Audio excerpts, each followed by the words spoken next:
எல்லோரும் இன்புற்றிருப்பதை தவிர வேறொன்றுமறியேன் பராபரமை. என் அன்பான பிளேத்தமிழ் உறவுகளே, உங்கள் அனைவரையும் இந்த பதிவின் மூலமாக சந்திப்பதிலே பெரும் மகிழ்ச்சி.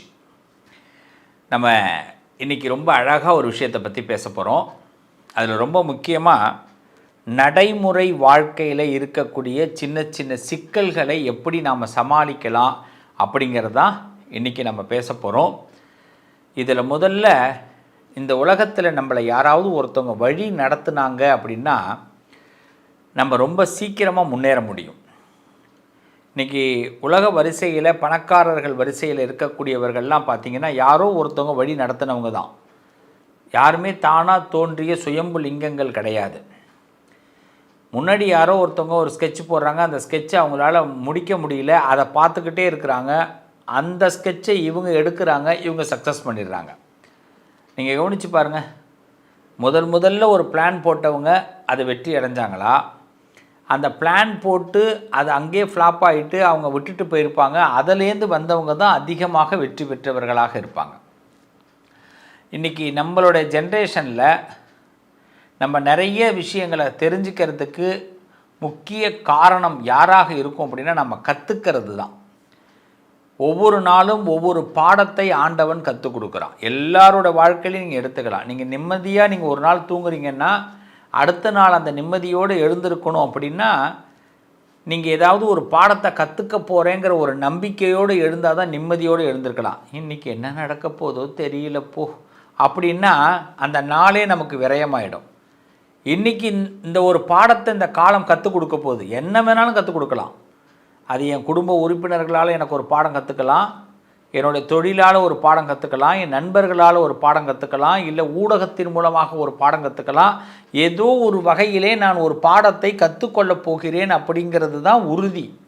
இன்றைக்கி எந்த பாடத்தை நீ எடுக்க போகிற, எனக்கு நான் தயாராக இருக்கிறேன் அப்படின்னு இந்த பிரபஞ்சத்தை பார்த்து நாம் ஒரு கேள்வியை வைத்துட்டு அன்றைக்கி காலையில் எழுந்தோம்னா, என்னடா இன்னும் பாடம் கற்றுக்கலையேன்னு அந்த நாளை நாம் கடக்கும் பொழுது நிம்மதியாக கடக்க முடியும். அப்படி ஒரு பாடம், இந்த பாடத்துக்கு தான் இன்றைக்கி இவ்வளோ நாளா, ஓகே தேங்க்யூ சூப்பர், இன்றைக்கி இந்த பாடத்தை கற்றுக்கிட்டேன். அப்போ நம்ம என்ன பண்ணுவோம், அதை கற்றுக்கிட்ட பாடத்தை மறுநாள் நம்ம என்ன பண்ணுவோம், அது நமக்கு வழிகாட்டும். இப்படி ஒரு வழிகாட்டலை தான் இந்த கிரகங்களும் நாம் வணங்கக்கூடிய இறைவனும் நமக்கு கொடுத்துக்கிட்டே இருக்கிறாங்க. மரணம் என்னைக்கு அப்படின்னு யாருக்காவது தெரிஞ்சு போயிடுச்சுன்னு வச்சுப்போம், நிம்மதியாக இருக்க முடியுமா சொல்லுங்கள். இன்னும் ஒரு 10 நாள் தான் தம்பி இருக்க அப்படின்னு எனக்கு ஒரு ஆண்டவன் எனக்கு சொல்லிட்டான், என்னால் நிம்மதியாக இருக்க முடியுமா? முடியாது. அதே நீ 10 நாளில் இந்த இடத்த அடைய போகிற தம்பி அப்படின்னு ஒரு இலக்கு எனக்கு கிடச்சிருச்சு, எவ்வளோ நம்பிக்கையோடு இருப்பேன். 10 நாளா? 10 நாள் எனக்கு கிடச்சிருமா? ரொம்ப கஷ்டமாக இருக்கேங்க. எப்படியாவது அது மட்டும் எனக்கு அந்த ஒரு வேலை கிடச்சிட்டா போதும், கல்யாணம் ஆகிட்டா போதும், குழந்தை பெற்றுக்கிட்டா போதும், நான் தொழிலில் நல்ல நிலைமைக்கு வந்தால் போதும், நான் ஜெயிச்சிட்டா போதும், அரசியலில் நான் நின்றுட்டா போதும், 10 நாள் இது நடக்க போகுது அப்படின்னு சொன்னால் எப்படி இருக்கும்? எவ்வளோ ஒரு ஹாப்பி. அதே 10 நாளில் நீ செத்து போயிடுவேன் அப்படின்னா புரியுதா? அப்போ நெகட்டிவான வேர்ட்ஸ் எங்கெல்லாம் வருதோ, நம்ம மனசு ஏற்றுக்க முடியாத வார்த்தைகள் எங்கெல்லாம் வருதோ அந்த இடத்த விட்டு முதல்ல ஒதுங்கி வாங்க. இந்த உலகம் சவால். நான் தினசரி ஒரு பாடத்தை கற்றுக்கொள்கிறேன், இந்த பாடத்தை நான் இன்று சவாலாக ஏற்றுக்கொள்கிறேன் அப்படி ஒரு சபதம் எடுத்து ஒவ்வொரு நாளும் பொழுது விடியும் பொழுது நிம்மதியோடு எழுந்து பாருங்கள். நமக்கே ரொம்ப சந்தோஷமாக இருக்கும். இன்றைக்கி நான் இதை ஜெயிச்சிருக்கேன்டா, இன்றைக்கி இதை சமாளிச்சிருக்கேன்டா, இன்றைக்கி என் குடும்பத்தில் இந்த சண்டை வராமல் நான் தடுத்திருக்கேன்டா, இன்றைக்கி இந்த குடும்பத்தில் உள்ள உறுப்பினர்களை திருப்திப்படுத்தியிருக்கேன்டா, நான் என்னுடைய ஃபேமிலியில் நான் இந்த விஷயத்தை நான் சக்ஸஸ் பண்ணியிருக்கிறேன்டா, என் ஒர்க்கில் இந்த சாட்டிஸ்ஃபைட் பண்ணியிருக்கேன்டா, இவங்களோட நான் இவ்வளோ அழகாக பேசியிருக்கேன்டா, எனக்கு கோபமே வரலடா, இப்படிலாம் நமக்கு தோணும். இதுதாங்க வாழ்க்கை. அப்போ இது யார் தருவா? குரு தான் தருவார். அப்படிப்பட்ட குரு உங்களுக்கு அற்புதமான நல்ல விஷயங்களை இந்த காலகட்டத்தில் கொடுக்க போகிறார். குரு பகவான் வக்கரத்தில் இருந்தவர் மார்ச் மாதம் 17ஆம் தேதி முதல், இந்த 2026 மார்ச் 17ஆம் தேதி முதல் நிவர்த்தி அடைகிறார். இந்த நிவர்த்தி அடைகிறதுனால நம்ம வாழ்க்கையில் நடக்கக்கூடிய மிராக்கள் என்னென்ன ஒவ்வொரு ராசிக்கும் பார்க்க போகிறோம். வாங்க பார்ப்போம். தனம் தரும் கல்வி தரும் ஒரு நாளும் தளர்வறியா மனம் தரும் தெய்வ வடிவம் தரும் நெஞ்சில் வஞ்சமில்லா இனம் தரும் நல்லனவெல்லாம் தரும் அன்பர் என்பவர்க்கே கணம் தரும் பூங்குழலால் அபிராமி கடை கண்களே. இந்த செல்வங்களை எல்லாம் கொடுக்கணும் அம்மா அபிராமி. இதுவரைக்கும் குரு வக்கரத்தில் இருந்தார். வக்கரத்தில் இருந்த இந்த காலகட்டத்தில் எதையோ கஷ்டப்பட்டு நாங்கள் எங்களுடைய முயற்சியினால் பல விஷயங்களை நாங்களும் தேடி தேடி போய் ஓரளவுக்கு நாங்கள் சில விஷயங்களை கைக்கிட்ட கொண்டு வந்துட்டோம். இதை வெற்றி பெற வைக்க வேண்டியது இந்த நேரத்தில்.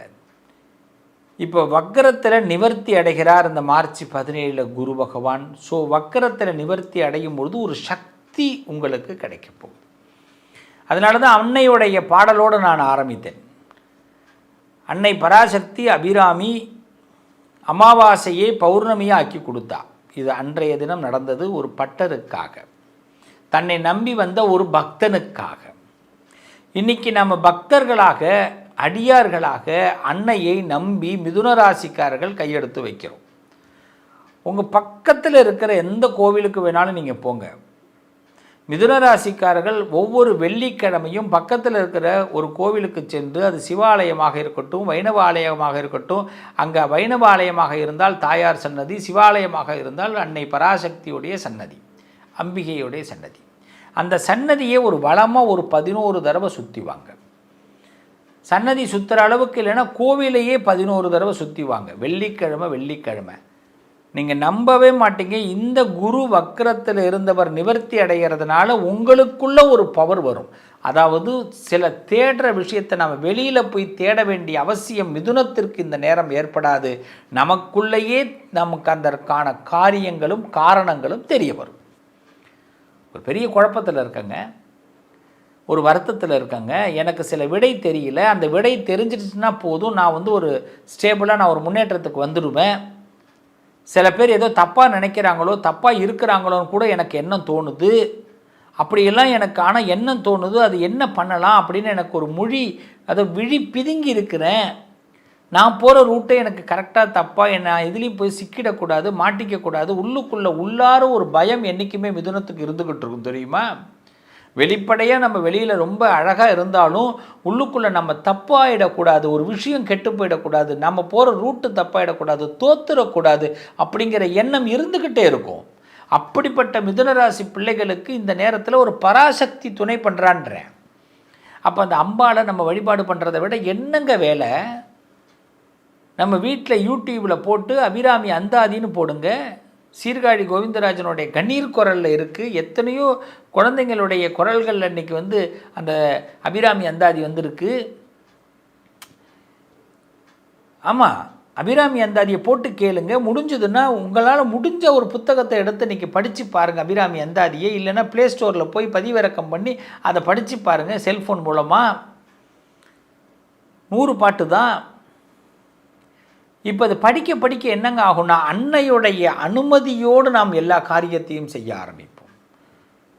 மிதுன ராசிக்காரர்களே, வெள்ளிக்கிழமையில் அந்தாதி படிக்கும் பழக்கத்தை ஏற்படுத்தி பாருங்கள். சும்மா ஒரு 7 வாரம் செஞ்சுட்டு என்னை 8வது வாரத்தில் நினச்சி பார்ப்பீங்க, யாருங்க இவர், ஒரு தீர்க்கதரிசி சொல்லிட்டு போனாருங்க, இந்த பதிவை நான் பார்த்தேங்க, காதால் கேட்டேங்க, சும்மா நானும் இந்த ஆள் என்ன சொல்கிறான் சும்மா செஞ்சு பார்ப்போமே அப்படின்னு ஒரு குருட்டாம்போக்கில் தாங்க ஆரம்பித்தேன். ஆனால் நல்லா தாங்க இருக்குது அப்படின்னு நீங்கள் சொல்லுவீங்க. இது என் மீது வைக்கக்கூடிய நம்பிக்கை இல்லை, என் அன்னை அபிராமியின் மீது வைக்கக்கூடிய நம்பிக்கை. அப்போ வில்லங்கம் விலகக்கூடிய நேரம். நம்ம வில்லங்கமாக ஒரு சிரமமாக கஷ்டமாக பார்த்த விஷயங்களை இந்த குரு வக்கரத்தில் நிவர்த்தி அடைகிறதுனால நமக்கு இடைஞ்சல்கள்லாம் விலகுது. வாக்கியா சண்டை, வயல் சண்டை, வரப்பு சண்டை, அக்கம் பக்கத்தில் இருக்கிற சண்டை, பங்காளி சண்டை, பிரச்சனைகள், தலைக்கு மேலே தொங்கின கத்தி, இதெல்லாம் காணாமல் போயிடும். மனசில் அப்படிப்பட்ட ஒரு சந்தோஷம், ரொம்ப நாள் கனவுகளுக்கு ஒரு நல்ல தீர்வு கிடைக்க போகுதுங்க, ஒரு ஆனந்தம் அடைய போகிறீங்க. இந்த பதிவை பார்த்துட்டு இதை செஞ்சு பார்க்குறேன்னு ஒரு உறுதி மட்டும் எடுத்துக்குங்களேன். சரிங்க, செஞ்சுருவோங்க, வாரத்துலேருந்து ஆரம்பிக்கிறேங்க அப்படின்னு மிதுனராசிக்காரர்கள் ஒரு சபதம் எடுத்து பாருங்களேன். எடுக்கிற வினாடியே கௌரி சத்தம் கேட்கும். இல்லை எடுக்கிற அந்த சொல்கிற அந்த நினைக்கிற வினாடியே உங்கள் வாழ்க்கையில் அடுத்த நல்ல செய்தி சேரும்.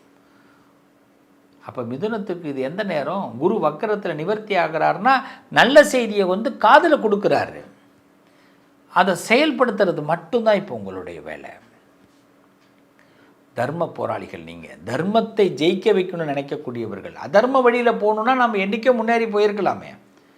ஒவ்வொரு காலகட்டத்திலையும் நம்ம பிள்ளைகளை எதுவும் பாதிக்கக்கூடாது, நம் குடும்பத்தை பாதிக்கக்கூடாது, தன்னை பாதிக்கக்கூடாது, தன்னை நம்பினவர்களை பாதிக்கக்கூடாது, கண்ணியமாக இருக்கணும் அப்படி நினைக்கிறதுனால தானே அடங்கி இருக்கிறோம். இல்லைன்னா அடங்காப்பிடாரியாக இருக்கலாமே. யார் கேட்க போகிறா? யார் கேட்க போகிறா? அப்போ மிதுனராசி குழந்தைங்களுக்கு நீங்கள் இவ்வளோ நாள் நல்ல செய்திகளை நல்லவர்களாக இருந்ததற்கு குரு கிஃப்ட் கொடுக்குறாரு. மிஸ் பண்ணலாமா? அதனால் இன்றைய நாளில் இந்த தீர்மானத்தை எடுங்க. இந்த குரு வக்ர நிவர்த்தியினால் உங்கள் வாழ்க்கையில் தடைப்பட்ட விஷயங்களை நீங்கள் முன்னுக்கு வருவதற்கான ஒரு வாய்ப்பை ஆண்டவன் கொடுக்க போகிறான். அதை பயன்படுத்திங்க. இந்த சகோதரன், இந்த குருவு, இந்த நண்பன் உங்களுக்கு இதை நான் சொல்கிறேன்.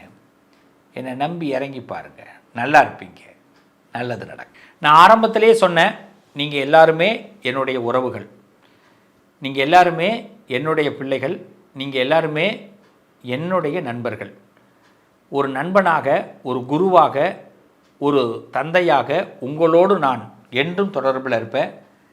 ப்ளே தமிழ் நேயர்கள் என்றைக்குமே நீங்கள் தன்னம்பிக்கையோடு இருக்கணும். நம்ம வாழ்க்கையில் பல டிஸ்டர்பன்ஸ் வரும், நிறைய டிஸ்டர்பன்ஸ் வரும், மனசில் அழுத்தங்கள் வரும், வருத்தங்கள் வரும். இது எல்லாம் நம்மளால் வருதான்னு கேட்டால் நம்மளால் வரல, நம்ம பக்கத்தில் உள்ளவங்களால தான் வரும். அவங்க ஏதாவது சொல்கிற வார்த்தைகள் நமக்கு ரொம்ப பெயினை கொடுக்கும். நமக்கு பெயின் இருக்குன்னே அவங்களுக்கு தெரியாமல் அவங்க கடந்து போயிடுவாங்க. அதை நம்மளால் கடந்து வர முடியாது, சிக்கிப்போம். நம்ம பட்ட ஆசைகள், நம்ம ஏதோ ஒரு நம்பிக்கையில் ஒரு விஷயத்தை நம்பும்போது அது ஈஸியாக நம்ம இருக்குன்னு நினப்போம். அது போக போக ரொம்ப டஃப்பாக இருக்கும். இப்படிலாம் இருக்கிற நேரத்தில் தான் இறைவனை ரொம்ப நம்ம வழிபாடு பண்ணணும். இந்த உலகத்தில் நல்ல சக்தின்னு ஒன்று இருக்குது, கெட்ட சக்தின்னு ஒன்று இருக்குது. கெட்ட சக்தியை பற்றி நம்ம நினைக்க வேண்டாம், நல்ல சக்தியை பற்றி நம்ம நினைப்போம். நல்ல சக்தியை நம்ம எப்படி நம்ம கொண்டு வரணும்னா, நல்லவர்களோடு பேசுவது, நல்லதை பேசுவது, நல்லதை நினைப்பது. ரொம்ப சிம்பிளாக தெரிஞ்சுக்கிங்க. வாயிலேருந்து வரக்கூடிய வார்த்தைகளை விட மனசில் நினைக்கிற எண்ணத்துக்கு பலம் அதிகம். அந்த எண்ணத்தை அறிந்தவன் தான் இறைவன். இறைவன் அப்படின்னா உங்கள் மனசுக்குள்ளே இருக்கக்கூடிய எண்ணத்தை அறிந்தவன். அதனால் அந்த எண்ணத்தை அவன் என்ன பண்ணுவான், அப்படியே ஆகட்டும் சொல்லிக்கிட்டே இருப்பான். ஸோ எண்ணத்தில் இப்போதைக்கு நல்ல விதையை போடுவோம். ப்ளே தமிழ் நேயர்கள் என்றைக்குமே குரு அருள் பெற்றவர்கள். நிச்சயமாக நான் உங்களுக்கு என்றைக்கு துணையாக இருப்பேன், நல்லது நடக்கும். அந்த குருவும் அந்த ஆண்டவனும் இந்த சிவஸ்ரீயும் உங்களோடு ப்ளே தமிழ் வாயிலாக துணையாக இருப்போம். நல்லது நடக்கும். மீண்டும் உங்களை அடுத்த ஒரு நல்ல பதிவில் சந்திக்கிறேன். வாழ்த்துக்கள். வாழ்க வளமுடன், அமோகமாக இருக்கணும். நம்மளுடைய தாரக மந்திரம் நல்லதே நடக்கும்.